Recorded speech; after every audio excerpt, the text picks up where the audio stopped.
Regional ক্রিকেটাররা একটা স্বপ্ন দেখতে পেয়েছে আপনি আসার পর, যেহেতু ডিসেন্ট্রালাইজেশন নিয়ে অনেক কথা হয়েছে। রিজিওনাল ক্রিকেটারদের উদ্দেশ্যে আসলে কি বলতে চান? লাস্টলি তাদের একটা শঙ্কাও কাজ করে এই কারণে যে বুলবুল ভাই আসলে কতদিন আছেন আমাদের মাঝে, বা বাংলাদেশের ক্রিকেট নিয়ে বুলবুল ভাই আসলে কতদিন কাজ করবেন, কারণ এটা তো আমরা এখন পর্যন্ত কেউ ফিউচারে কী হয় কোনো কিছু বলতে পারি না। বাট বুলবুল ভাইয়ের ইচ্ছা কতটুকু আছে এবং যে ভিশনটা আপনি দেখেছেন এটার জন্য কোনো টাইম লাইন আছে কিনা এটাকে এস্টাবলিশ করার জন্য? একমাত্র আল্লাহ জানে কালকে কি হবে, আমরা কেউ জানি না। আর আমি প্রথমে ক্ষমা চেয়ে নিচ্ছি এই রিজনাল ক্রিকেটারদের যে আকুতি দেখতে পেয়েছি। অবশ্যই তারা খেলতো, কিন্তু তারা যতটুকু খেলার দরকার ছিল তার কিছুই তারা সুযোগ পায়নি। চেষ্টা করব তাদের খেলার ব্যবস্থাটা করে দিতে, যেন তারা সেরা পারফরমেন্সটা করতে পারে। একটা ছোট্ট উপজেলা ছেলে যেন বলতে পারে যে এই সিঁড়িগুলো পার হলে আমি বাংলাদেশ জাতীয় দলে খেলতে পারবো। এই জিনিসটা আমি এস্টাবলিশ করতে চাই।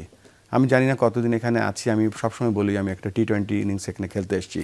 টি-20 ইনিংসটাই খেলে আমি চলে যেতে চাই মান সম্মানের সাথে।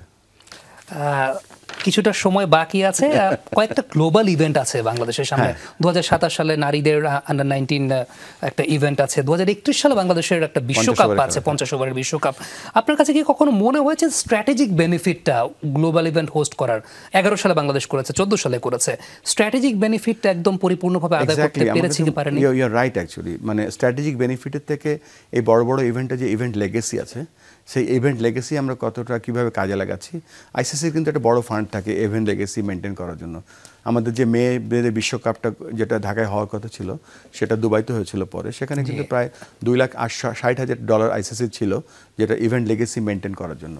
তো এই আগামী যে দুটো ইভেন্ট আছে আমরা কাছে আইসিসির কাছ থেকে সেই টাকাটা নিয়ে আমরা কিছু অ্যাড করে ওই ধরনের আরও দেশের মধ্যে ওই ধরনের ইভেন্ট আমরা কীভাবে চালু করতে পারি বা আমাদের যে ফ্যাসিলিটিগুলো ডেভেলপ করতে পারি, সেটাই হবে আমাদের লক্ষ্য।